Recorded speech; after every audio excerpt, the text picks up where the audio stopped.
ভারত এতটাই তোর যে এশিয়া কাপের ট্রফিটাও কিন্তু আদান প্রদান করে না। আমরা দেখেছি পরিষ্কার ঘোষণা এসেই গেছে, বয়কটের ঘোষণা কিন্তু এসে গেছে। এখন তো আমরা এখান থেকে আর পিছু হটতে পারবো না।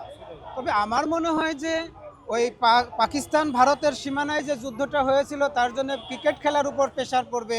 ক্রিকেটের আপনি দেখেছেন তো ট্রফিটা পর্যন্ত কিন্তু তারা আদান প্রদান করে নাই। ভারত এতটাই তোর যে এশিয়া কাপের ট্রফিটাও কিন্তু আদান প্রদান করে না। আমরা দেখেছি, এখন দেখতেছি যে বাংলাদেশের মুস্তাফিজ ভাইকে নিয়েও কিন্তু এরকম একটা আছে।